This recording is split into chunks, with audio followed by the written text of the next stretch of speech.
एक समय की बात है।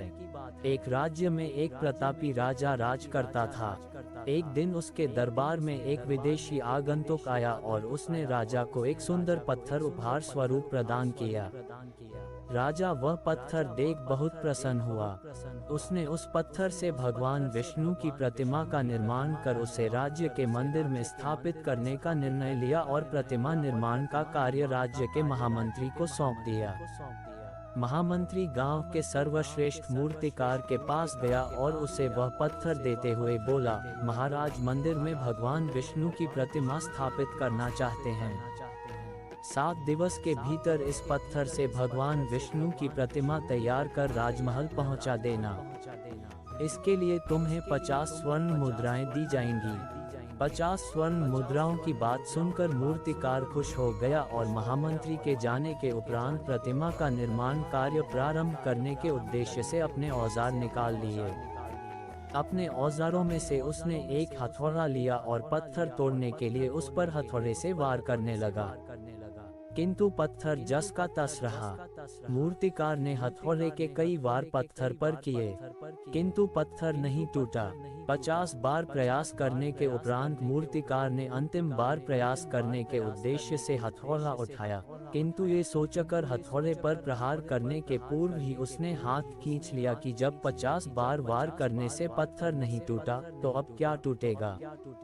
वह पत्थर लेकर वापस महामंत्री के पास गया और उसे यह कह वापस कर आया कि इस पत्थर को तोड़ना नामुमकिन है, इसलिए इससे भगवान विष्णु की प्रतिमा नहीं बन सकती। महामंत्री को राजा का आदेश हर स्थिति में पूर्ण करना था, इसलिए उसने भगवान विष्णु की प्रतिमा निर्मित करने का कार्य गांव के एक साधारण से मूर्तिकार को सौंप दिया। पत्थर लेकर मूर्तिकार ने महामंत्री के सामने ही उस पर हथौड़े से प्रहार किया और वह पत्थर एक बार में ही टूट गया। पत्थर टूटने के बाद मूर्तिकार प्रतिमा बनाने में जुट गया।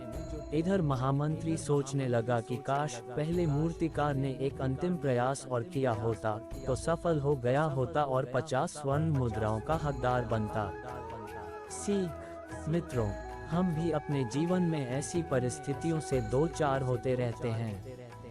कई बार किसी कार्य को करने के पूर्व या किसी समस्या के सामने आने पर उसका निराकरण करने के पूर्व ही हमारा आत्मविश्वास डगमगा जाता है और हम प्रयास किए बिना ही हार मान लेते हैं। कई बार हम 1-2 प्रयास में असफलता मिलने पर आगे प्रयास करना छोड़ देते हैं, जबकि हो सकता है कि कुछ प्रयास और करने पर कार्य पूर्ण हो जाता या समस्या का समाधान हो जाता। यदि जीवन में सफलता प्राप्त करनी है तो बार बार असफल होने पर भी तब तक प्रयास करना नहीं छोड़ना चाहिए जब तक सफलता नहीं मिल जाती। क्या पता जिस प्रयास को करने के पूर्व हम हाथ खींच ले वही हमारा अंतिम प्रयास हो और उसमें हमें कामयाबी प्राप्त हो जाए।